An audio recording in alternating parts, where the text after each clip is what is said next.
that I think will work for your class. Did I adequately reflect what the seniors were saying? Yeah, that was perfect.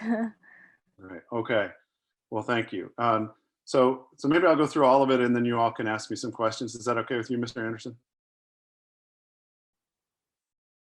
Let me just take a quick look, Dr. Noonan, see if there's any immediate questions. And otherwise, yeah, let's see. Maybe just one or two quick ones, if that's all right, Dr. Noonan. Sure. Ms. Downs. Thank you, Chair Anderson. Thank you, Dr. Noonan. In terms of summer school, I know that that is something that is very important for those students who might need a little bit extra help, especially with doing this online learning. If we are not able to do face-to-face summer school, will we have a way to track those students who need that extra help and somehow circle back around in the fall and making sure that they have that? A great question, and the answer to it is absolutely yes. In fact, one of the options that has come out from the state of Virginia and the Virginia Department of Education is one was to end school early and have summer school. Another was to end school on time and have summer school. And one was not to have summer school at all and then go back in the fall and sort of revisit curriculum gaps.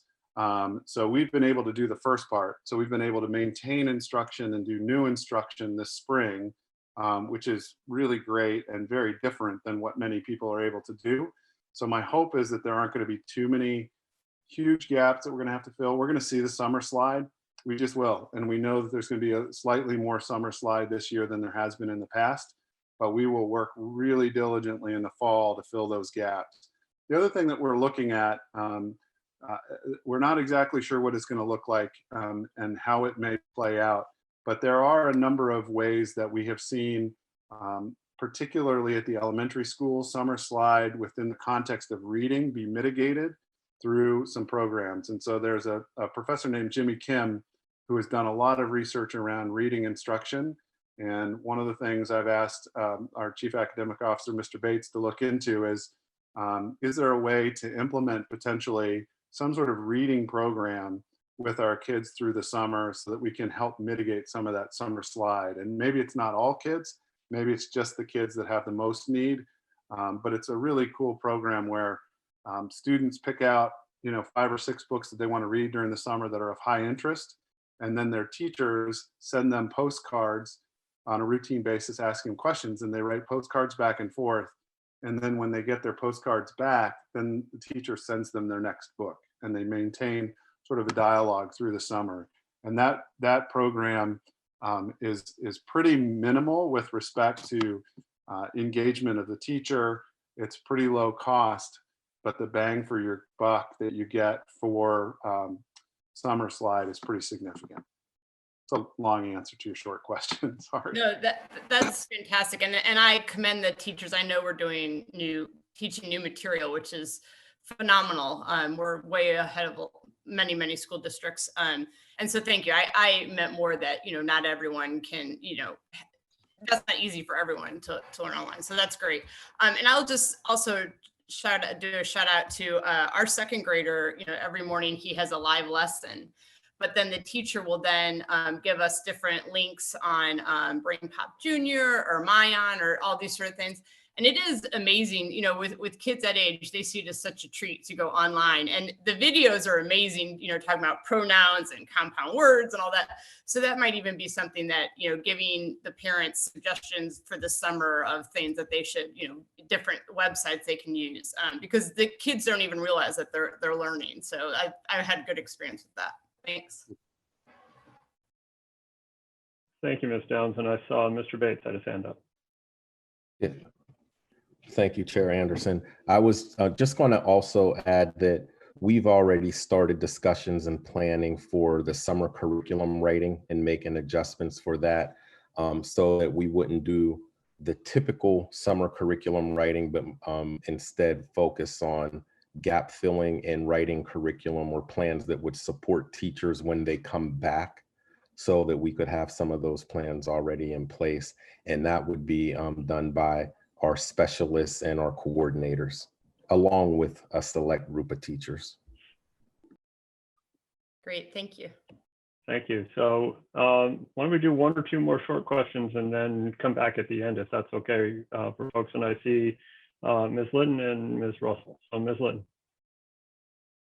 I just wanted to ask, while we were talking about summer school, I know the hope was to open it up to a large number of students this summer, and you were hoping to get quite a few teachers to commit to being involved. How is that going as far as teacher commitment? Good question. You know, the year that we might not be able to offer summer school, we have the best response probably ever. And part of it was when I sent out a message prior to your adoption of the school shortening into June 5th. I said, in exchange for that, I'm hoping more people will sign up to do summer school. So we did sort of do a little plea for folks. And so we have quite a few people that are signed up. So there may be some other things that they may be able to do to earn a little extra money this summer.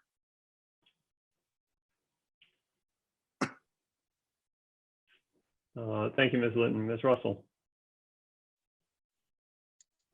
Yeah, I guess getting back to the graduation question, I know that MEH is moving forward with their yearbook, but I was just curious what the plans are for the yearbook for the high school.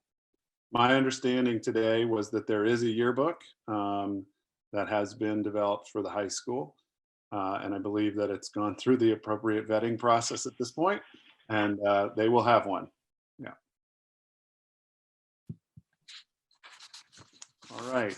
Well, let me move on to the second. Oh, sorry. Just quickly, just checking for any final question. Otherwise, we're going to move on to the next chunk. And Ms. Downs, you have the last question on this period.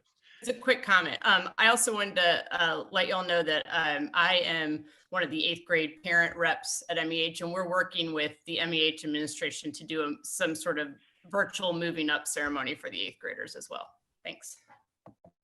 We appreciate that too. And I was talking to Valerie Hardy about it today, and it'll be a little smoother and a little easier, I think, than the graduation video, because I think it's going to be staff talking, not kids. So it's going to be pretty cool though. Right. Thanks.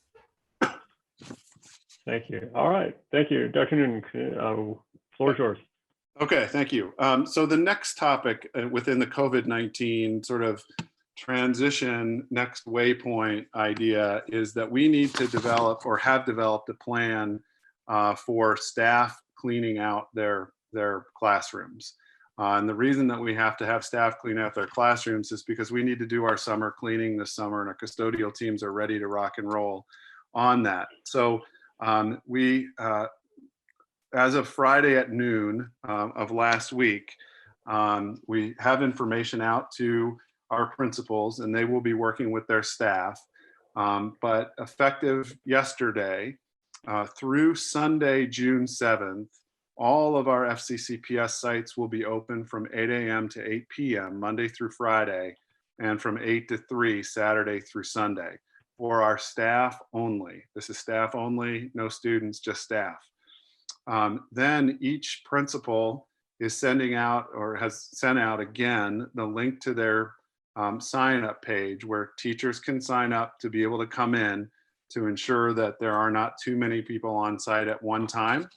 And while they're on site, our staff are going to be required to wear a mask in the presence of others.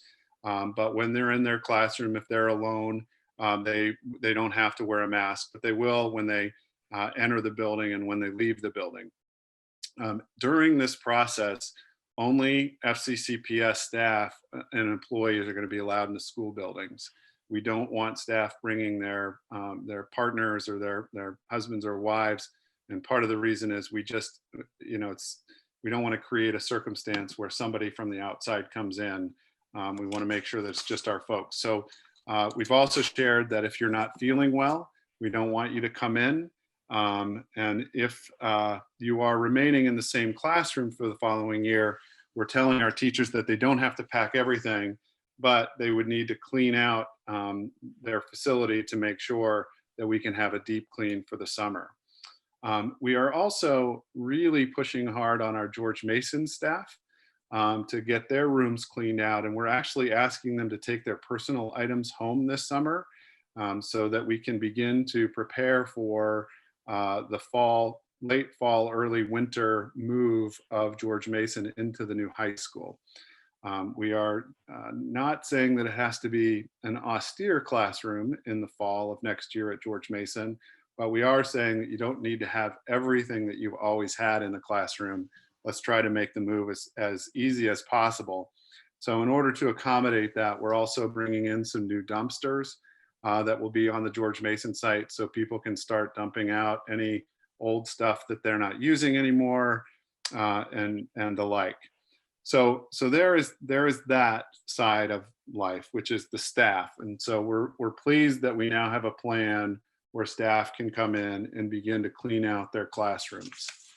The next phase of that then is, okay, what about all of the student stuff? And our parents have been really patient and generous with us, and we're just not quite there, but we do have a plan. And so I want to share with you the plan that we have in place.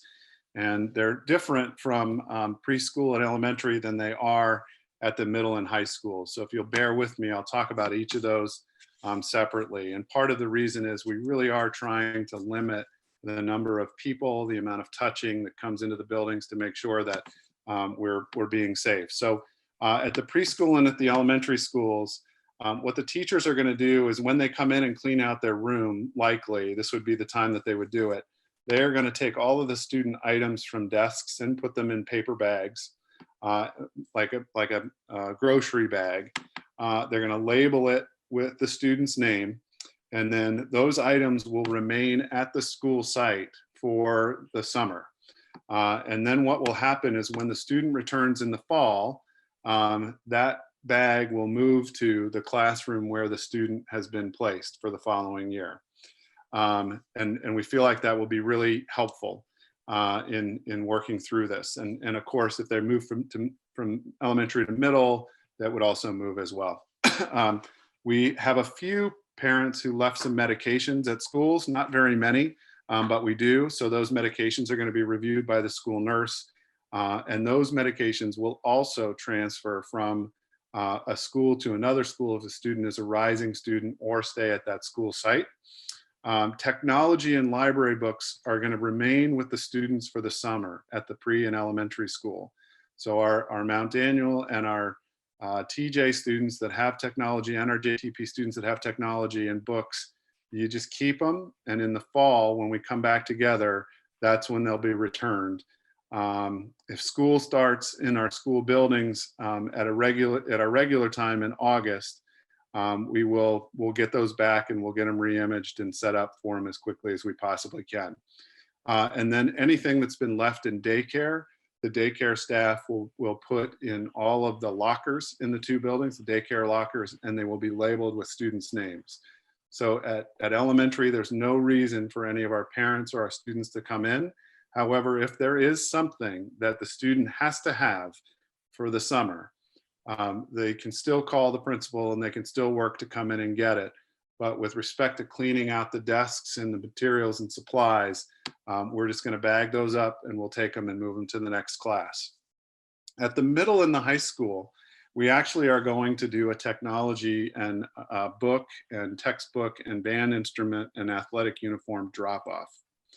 And the date of that drop-off is going to, dates of those drop-offs are going to be June 6th and June 7th. It's a weekend, and tables are going to be set up and placed outside of the Kiss and Ride Loop at Henderson, and also on the Route 7 side of George Mason. Families will drive up in their cars. They will put the items into, remember the orange storage bins that we have that roll? We're gonna get some of those, and they will put those items into the moving bins. Staff will then roll in the bins back to tables. They'll be wiped off, sanitized, and then we'll return them to the library, technology areas where they need to be, and the like. We are going to assign students and staff times that they will be doing the drop-off to make sure that we're supporting physical distancing. Medications, just like at the elementary, will be reviewed, and if there are any that need to move to the next level, they'll move to the next level. Otherwise, they'll stay at school. And then for technology,